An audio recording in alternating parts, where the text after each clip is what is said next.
Doctor లేడు. ఏంటి ఆ రోగం చెప్పండి? పాప రోగం. హల్లెలూయా.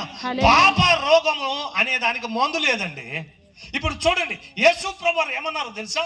ఆ పక్షవాతం చేత బాధపడేటటువంటి వ్యక్తిని ఏమన్నాడంటే, నీ పాపములు క్షమించబడి ఉన్నవి అన్నాడు. ఏమన్నాడు?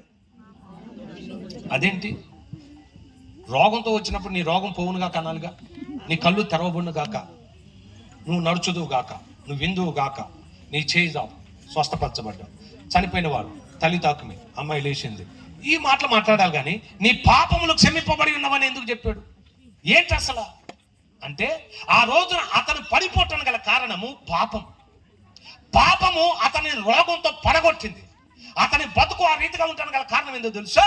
అతని పాపమే అతన్ని పడగొట్టింది. ఈ రోజున చాలా మంది మీలో అనుకోవచ్చు, అయ్యా నా కుటుంబం ఒకనొకప్పుడు బాగుంది, ఊర్లో మేము చాలా సంతోషంగా ఉండేవాళ్ళం పాస్టర్ గారు, ఒకనొకప్పుడు మా గురించి చాలా గొప్పగా మాట్లాడుకునే వాళ్ళయ్యా, మా గురించి కానీ మా కుటుంబం గురించి కానీ మా తాతలు మా ముత్తాతలు మా యొక్క తండ్రులు అందరూ చాలా మంచి పేరు కలిగిన వాళ్ళండి. ఇక్కడ ఇప్పుడంటే మేము అన్ని కోల్పోయాం అనుకోండి, ఇప్పుడంటే మా పరిస్థితి అయిపోయింది, లేకపోతే ఇప్పుడైతే మేము అన్ని పోగొట్టుకున్నాము, అన్ని నష్టపరుచుకున్నాము, మా జీవితం ఎట్లయిపోయింది అని చెప్తూ ఉంటారు. కానీ నేనేమంటాను తెలుసా, ఒక్కొక్కసారి నీ జీవితంలో నువ్వు పైకి లేవలేకపోవటానికి గల కారణం, ఒక్కొక్కసారి నీ జీవితంలో పడిపోవటం గల కారణం, ఒక్కొక్కసారి